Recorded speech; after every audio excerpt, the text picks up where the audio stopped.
Hello tout le monde, du coup moi c'est Inès. Ouais, je voulais vous partager ce que j'apprends dans mes voyages, dans ma vie.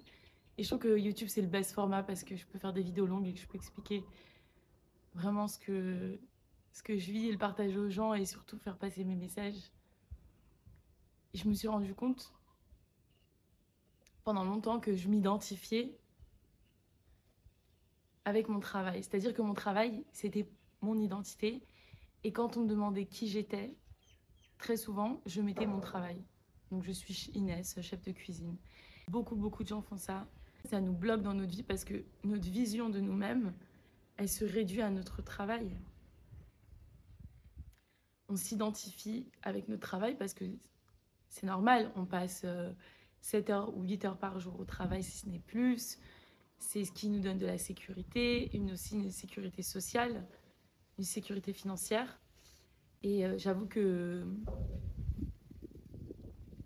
c'est dangereux parce que du coup, une fois que tu veux sortir de ton travail, changer de travail ou faire quelque chose d'autre, tu te bloques, tu t'auto-sabotes. J'ai plein d'amis, plein de gens que je connaisse qui ont envie de voyager, ils rêvent de tellement de choses et ils se bloquent juste par leur travail en pensant que s'ils quittent leur travail, ils ne pourront pas retrouver un autre travail. J'ai eu ces peurs aussi, j'ai eu ces peurs en moi. Et pendant longtemps, je pensais, ah bah si je quitte mon travail, comment je vais faire quand je vais revenir il va y avoir un truc sur mon CV, je vais leur dire quoi que je voyage, je vais devenir une hippie, enfin toutes ces choses-là. Et, euh, et je le vois d'autant plus avec mes potes qui ont fait des longues études qui sont... quand tu as consacré des années et des années à étudier quelque chose, des fois tu n'arrives même pas à t'avouer que ce que tu fais, ça te plaît même pas. Tu te l'avoues même pas parce que tu as consacré tellement de temps à quelque chose et ça te ferait trop souffrir de savoir que en fait ça te plaît plus et que c'est plus toi. Et du coup, le meilleur conseil que je donne aux gens à ce moment-là, c'est ne vous identifiez pas à votre travail, parce que votre travail, il peut changer à tout moment. On n'est pas né pour travailler. C'est pas notre. On le fait parce qu'on doit gagner notre vie, manger, se nourrir, se loger. Mais on n'est pas, en tant qu'être humain, c'est pas ce qu'on doit faire. Et je pense qu'on n'est pas fait pour passer toute notre vie à travailler. Franchement, pour vous dire la vérité. Et je pense que aussi, même si ton travail, il prend beaucoup d'espace dans ta vie, il faut que tu t'autorises à faire autre chose, à faire des activités, un sport, euh, un... mais tout le temps fais des nouvelles activités, apprends à dessiner, apprends de nouvelles choses. La plupart du temps, si tu travailles sur quelque chose assez longtemps ou si tu fais une tâche répétitivement, un sport, etc., bah, tu deviens bon. Donc déjà, c'est bien parce que ça t'ouvre l'esprit, tu te rends compte, tu te dis, ah ok, en fait, je peux faire autre chose. Je ne suis pas destinée à faire qu'une seule chose. Et il y a beaucoup de gens qui ne se laissent même pas l'espace de faire autre chose. Et dès qu'ils ont du temps libre après leur travail, ils vont, je sais pas, boire ou regarder la télé ou faire des choses qui sont pas constructives pour eux, qui leur apportent rien d'autre que juste... qui leur apportent rien d'autre. Et pour moi, c'est vivre par compensation quand tu fais ça et où tu vas faire du shopping ou quoi que ce soit. Et donc déjà, ça c'est, je pense, mon premier conseil, c'est faites d'autres choses, d'autres activités en plus de votre travail pour vous prouver déjà à vous-même et puis pour ouvrir, ouvrir à parfois différents milieux sociaux, différentes personnes, des personnes avec un âge différent, qui vous ressemblent pas, qui font des choses différentes. Bah déjà, rien que ça, c'est énorme pour beaucoup de gens. Et ensuite, il y a beaucoup de gens aussi qui ne se satisfont pas dans leur travail ou qui ont envie de voyager, qui ont un autre rêve et qui ont peur. Et cette plus grande peur qui est la peur financière. Et pour vous avouer, c'est une de mes plus grandes peurs. Enfin, ça a été et ça l'est encore un peu aujourd'hui. C'est de manquer d'argent. Et ça, ça va dépendre de votre histoire, ça va dépendre de votre famille, ça va dépendre de vos besoins aussi, ça va dépendre de plein de choses. Souvent, on a peur, on se dit, mais ok, je peux quitter mon travail, mais demain, je fais comment? Je fais comment pour vivre? Le meilleur conseil pour ça, c'est de vous dire déjà que même en ayant un travail sécurisé, vous ne savez pas ce qui peut se passer demain. Peut-être que demain, vous avez un problème de santé, je l'espère pas.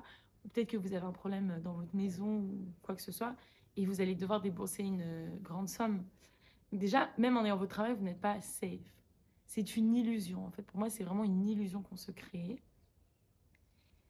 Et après, ensuite, si vous quittez votre travail et que vous avez peur de manquer, et ben vous pouvez par exemple économiser un peu et vous laisser 3 4 mois d'avance.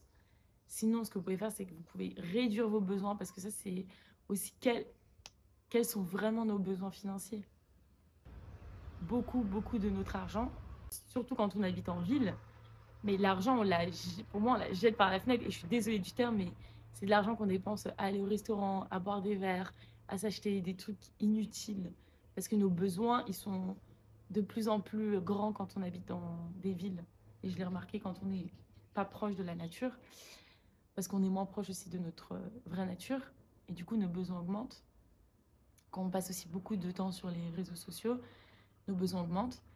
Et du coup, il faut aussi à un moment se regarder dans les yeux et se dire, bah, c'est quoi mes vrais besoins? C'est manger, dormir. Après, le reste, on peut s'en passer. Donc déjà, il faut vraiment que vous relativisez en vous disant que il y a beaucoup de choses dans votre vie dont vous n'en avez pas besoin. Et demain, si vous le perdez, c'est pas grave. Vous allez toujours pouvoir survivre. Et après, il y a des options de retourner chez ses parents pour ceux qui ont la chance de pouvoir retourner chez ses parents. Il y a des options aussi pour vous nourrir de je sais pas, moi, en étant végétarienne, déjà, ça me, ça me permet d'économiser un peu plus d'argent que si je mangeais de la viande. Voilà, enfin, il y a des solutions, quoi. Et du coup, c'est, OK, quels sont mes réels besoins? Et vraiment, quand je m'imagine le pire des scénarios, je me dis, OK, demain, j'ai plus de thunes, je suis dans la merde. Mais je me dis, au pire, j'appelle ma sœur. J'ai une sœur jumelle, j'appelle ma sœur jumelle. Je lui dis, est-ce que tu peux me payer un billet d'avion? Je retourne en France. Elle me paye mon billet d'avion, je retourne en France. Je trouve un taf, le premier qui vient. Je trouve un travail et je la rembourse. Et je me refais un peu. Et puis je repars pour mes aventures. Au pire des cas, qu'est-ce qui se passe?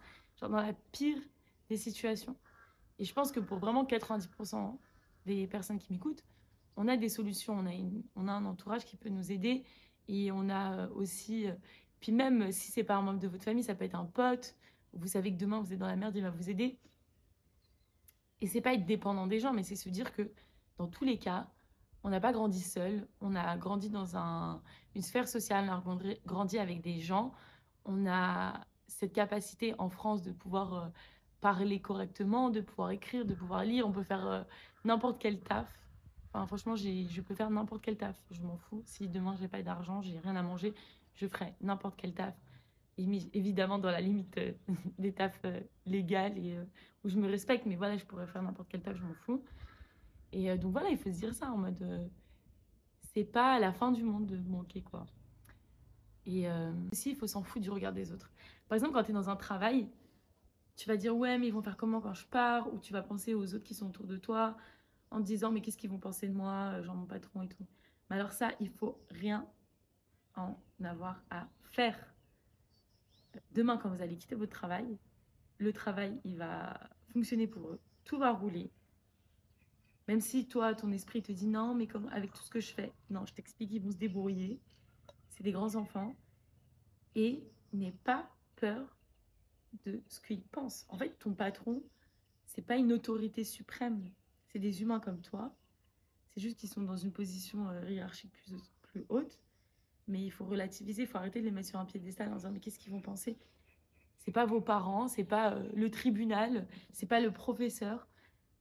Je sais pas comment vous expliquer, mais on vit dans une société où les choses elles sont très hiérarchisées. On doit écouter nos parents quand on est enfant, on doit écouter nos professeurs, et on a toujours une autorité supérieure à qui on doit se référer, qu'on doit écouter, et on doit aller dans son sens pour lui faire plaisir. Et du coup, bah, dès qu'on travaille, c'est ça, on est l'employé idéal, on fait tout pour notre patron, on veut qu'il soit satisfait. Mais à un moment, il faut se détacher de ça, de cette image de l'enfant qui veut faire plaisir à ses parents ou au monde. Il faut rien en avoir à faire des autres et de vouloir leur faire plaisir. Surtout quand vous vous passez en second plan, en fait. C'est vous d'abord. C'est vous en priorité. Et si eux, ils le prennent mal, c'est pas votre affaire. C'est pas votre affaire s'ils le prennent mal. Je vous assure que quand vous allez quitter votre travail, au bout de 2 jours, vous allez même plus penser à eux. Et c'est horrible ce que je dis, mais c'est la vérité. Vous n'allez plus penser à eux. Eux, ils vont continuer, ils vont faire leur vie. Et voilà, c'est tout. Donc aussi, ça, il faut le relativiser. De les que en dira-t-on, de comment ils vont faire sans moi. C'est comme la vie. Hier, vous êtes né, demain, vous allez mourir. Le monde, il continue à tourner. C'est pareil pour un travail. N'imaginez pas que vous êtes indispensable. au système, aux choses, pas du tout. Vous n'êtes pas indispensable. Et donc voilà, et pour moi, tous ces plans, ils sont super importants. Et c'est surtout, ou une autre chose aussi, c'est que parfois, on attend de partir en se disant, bon, bah, je partirai quand j'aurai quelque chose de safe, quand je saurai ce que je veux faire. Bah ça, pour moi, c'est un peu une illusion parce que du coup, ça veut dire que vous n'êtes pas satisfait maintenant dans la situation et vous attendez, en fait, vous êtes dans l'attente que quelque chose de mieux arrive. Mais pour moi, c'est comme quand tu es en couple. Si tu n'es pas bien dans ton couple et tu n'es pas bien avec la personne avec qui tu es, tu vas pas attendre de rencontrer une autre personne et que ton prince charmant arrive pour quitter la personne avec qui tu n'es pas bien. Il y a des gens qui font ça parce qu'ils ont un besoin de sécurité qui est tellement grand qu'ils n'arrivent pas à prendre des décisions par eux-mêmes et qu'ils ont vraiment besoin d'aller s'accrocher à un élément extérieur. Bon bah, ok, tu peux faire ça, mais c'est pas la bonne solution. Ça veut dire qu'à chaque fois dans ta vie que t'es pas bien dans un endroit, tu vas attendre que quelque chose de l'extérieur te donne ce bien-être. Et puis c'est une illusion parce qu'à 90% du temps, au final, quand tu vas aller vers cette autre chose, ça va même pas te satisfaire. Donc moi, je vous dis clairement, n'attendez pas, si vous n'êtes pas bien dans une situation, il faut comprendre qu'il faut que vous laissiez la place à l'univers. Ça peut sonner ésotérique, mais c'est pas grave.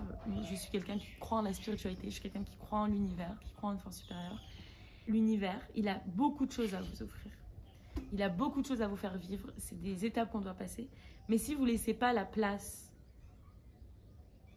à l'univers pour vous faire vivre de nouvelles choses, eh ben, il ne va pas pouvoir vous faire vivre ces étapes et ces choses par lesquelles vous devez faire passer. Ce que je veux dire, c'est que si vous n'êtes pas bien dans votre travail, mais que déjà votre travail il prend 40 heures par semaine, vous n'êtes pas bien, mais qu'à un moment donné, vous attendez, mais vous laissez aucune place dans votre vie à quelque chose de nouveau, cette nouveauté ne va pas arriver. Et donc, à un moment donné, c'est aussi accepter qu'il y ait de l'incertitude et des périodes de battement. Ça, c'est quelque chose de super difficile à expliquer dans nos sociétés parce qu'on veut tout contrôler. On a peur que les choses ne se passent pas comme on aimerait, comme notre plan dans notre tête. Et on veut tout programmer, on veut tout organiser. Mais s'il vous plaît, franchement, pour moi, c'est super important. Accepter l'incertitude et de ne pas savoir et embrasser ce moment-là. Et comment on embrasse ce moment d'incertitude? Bah, comme j'ai dit, on s'abandonne à quelque chose de plus grand. On croit qu'il y a quelque chose de plus grand, une force supérieure qui est là. Et ça peut être votre vous supérieur, ça va pas être Dieu, mais ça peut être vous supérieur, la nature, mais il y a quelque chose de plus grand qui est là et qui nous aide et qui nous guide et qui est là pour nous emmener vers autre chose. Ça s'appelle s'abandonner. Et pour moi, c'est le plus beau des messages que je peux faire passer, c'est abandonnez-vous à l'inconnu, à l'incertitude. Même si vous avez peur, c'est pas grave. Si vous avez peur, j'ai envie de vous dire que c'est bon signe. C'est bon signe d'avoir peur de faire quelque chose de nouveau. Ça veut dire qu'on sort de sa zone de confort. Si vous n'avez pas peur de faire quelque chose, en général, quelque chose de nouveau, c'est pas très bon signe. Ça veut dire que vous répétez les schémas passés. Et ayez peur. Et acceptez cette peur de l'incertitude et dites-vous que c'est un privilège de pouvoir ne pas savoir dans ce monde où tout doit être contrôlé. Et donc j'espère que tous ces conseils-là que je vous donne par rapport à votre travail et sur le fait de quitter votre travail, de ne pas avoir peur, de faire quelque chose de nouveau, de faire quelque chose de différent, j'espère que tous ces conseils-là, ils vont vous aider à passer le cap et à vous dire qu'on est des êtres humains, on est là pour vivre une expérience. En fait, prenez énormément de recul sur votre vie. Les gens n'ont pas assez de recul, ils vivent dans le moi, dans le jeu, dans leur ego tout le temps. Et ils se ferment, ils se renferment. Et puis ils n'arrivent plus à avoir l'étendue, la vastitude de qui ils sont, de l'univers, de tout le champ des possibilités. Essayez de prendre du recul et regarder les choses telles qu'elles sont. On est là pour expérimenter, pour essayer, pour s'amuser, pour jouer, pour faire de nouvelles choses. Donc pourquoi vous enfermer dans quelque chose qui ne vous plaît pas? Pourquoi vous enfermer dans un trait de personnalité ou dans un métier qui ne vous correspond pas? Et ayez l'honnêteté de vous dire que vous êtes trompé. C'est pas grave de se tromper, mais ayez l'honnêteté de vous le dire et prenez cette responsabilité. Sinon, vous vivez avec ce mal-être en vous et c'est votre choix. Mais je pense que pour avoir vécu avec ce mal-être, c'est pas quelque chose qui est agréable. On n'est pas là pour vivre avec un mal-être en nous. Souvent, pour faire disparaître ce mal-être, on vit avec compensation. Et comme je vous ai dit, compensation, c'est aller boire des verres, faire du shopping,